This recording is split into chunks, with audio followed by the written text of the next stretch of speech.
গহপুৰত সৃষ্টিশীল নৃত্যৰ অনন্য নিদৰ্শন অনন্যা শৰ্মাৰ।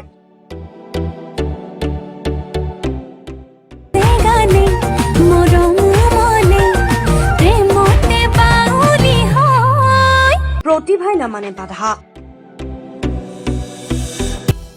লাগে মাথো নিৰন্তৰ সাধনা আৰু একোখন উপযুক্ত মজিয়া। বহু সময়ত থমকি ৰয় বহু প্ৰতিভাই কেৱল একোখন উপযুক্ত মঞ্চৰ অভাৱত।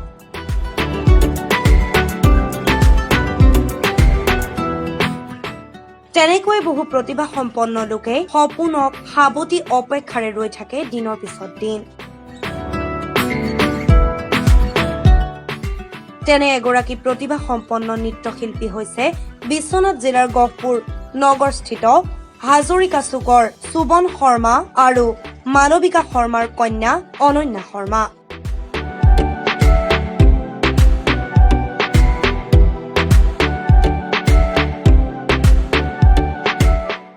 সঁচাকৈ অনন্যাৰ সৃষ্টিশীল নৃত্য অনন্য।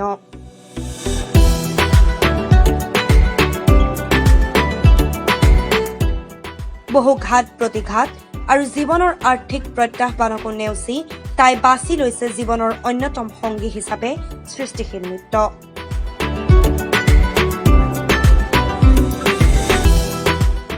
তাই সৰুতে মাকৰ পৰা সৃষ্টিশীল নৃত্যৰ প্ৰশিক্ষণ লৈ বিভিন্ন অনুষ্ঠানত সৃষ্টিশীল নৃত্য প্ৰতিযোগিতাত অংশগ্ৰহণ কৰি আজুৰি আনিবলৈ সক্ষম হৈছিল বহু পুৰস্কাৰ।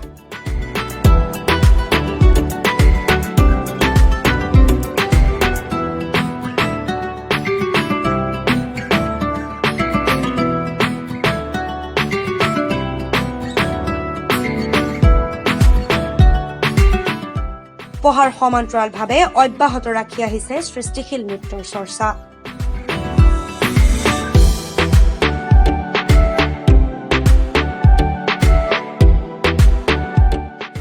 সংগীতৰ তালে তালে নৃত্য কৰাই হৈছে তাই এটা নিচা।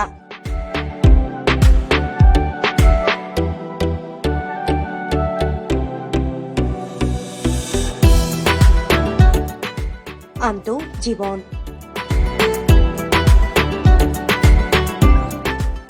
ৰাজ্য আৰু ৰাষ্ট্ৰ পৰ্যায়ত সৃষ্টিশীল নৃত্যশিল্পী হিচাপে পৰিচিত কৰাটোৱেই হৈছে অনন্যাৰ সপোন।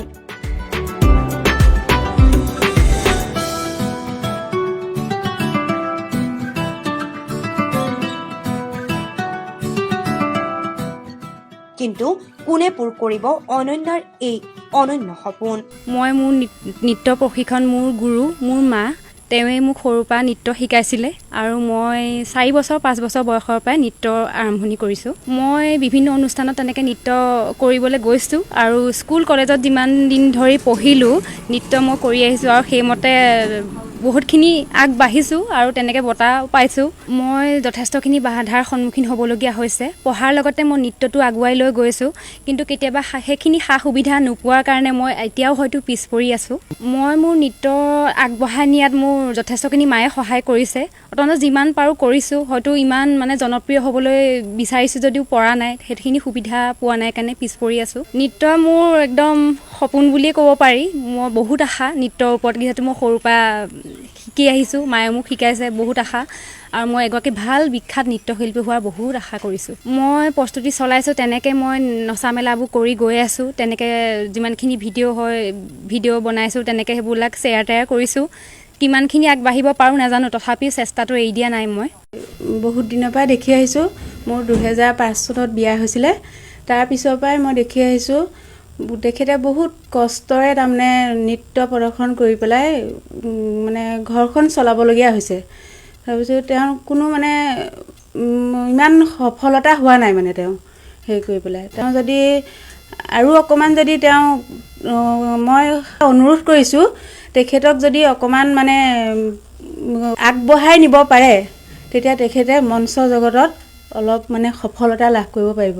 মই নৃত্য প্ৰশিক্ষণ কাৰো ওচৰতে লোৱা নাই। প্ৰথম মোৰ ঘৰ মাজুলীত। আপোনালোকে জানেই মাজুলী প্ৰাণকেন্দ্ৰ, সংস্কৃতিৰ প্ৰাণকেন্দ্ৰ।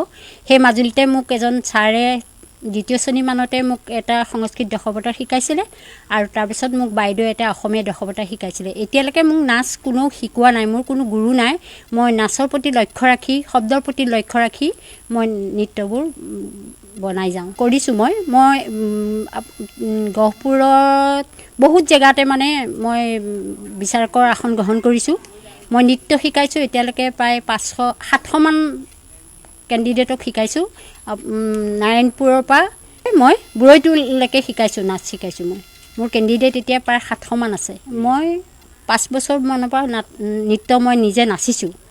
তাৰপৰা ইয়াত গহপুৰলৈ বিয়া হৈ অহাৰ পিছত নৃত্য শিকাবলৈ আৰম্ভ কৰিছোঁ আৰু মই গহপুৰত ৰাসো শিকাইছোঁ। বাধাৰ সন্মুখীন হৈছোঁ। এগৰাকী নৃত্য প্ৰশিক্ষণ দি আহি আৰু এগৰাকীক শিকাবলৈ যাওঁতেই হঠাৎ মোৰ চাইকেলৰ পৰা মই পৰি মোৰ বাওঁ ভৰিখন ভাগিলে আৰু বাওঁ ভৰিখনটো অপাৰেশ্যন হ'ল।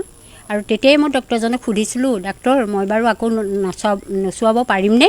তেতিয়া কৈছিলে, বাইদেউ আপুনি পাৰিব, কাৰণ মই নৃত্য বহুত ভাল পাওঁ, সংস্কৃতিৰ প্ৰতি মোৰ বিৰাট ৰাপ আছে আৰু এইটো মোৰ বহুত প্ৰিয়। 2014 চনতে হৈছে এইটো মোৰ ঘটনা আৰু তাৰ এবছৰমানৰ পিছৰ পৰা মই আকৌ নৃত্য শিকাবলৈ আৰম্ভ কৰিছোঁ। মই বিচনাত পৰিও নৃত্য শিকাইছোঁ। মানে মই অনন্যা শৰ্মা এগৰাকী ভাল মানে প্ৰতিভাশী শিল্পী হোৱাটো কামনা কৰোঁ।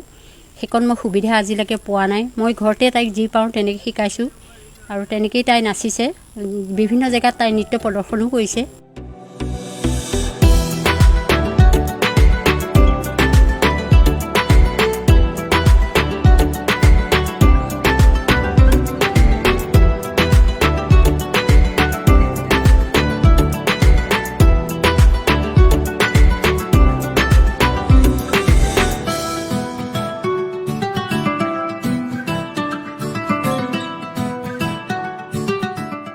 গহপুৰৰ পৰা Arvind Newar report, B news.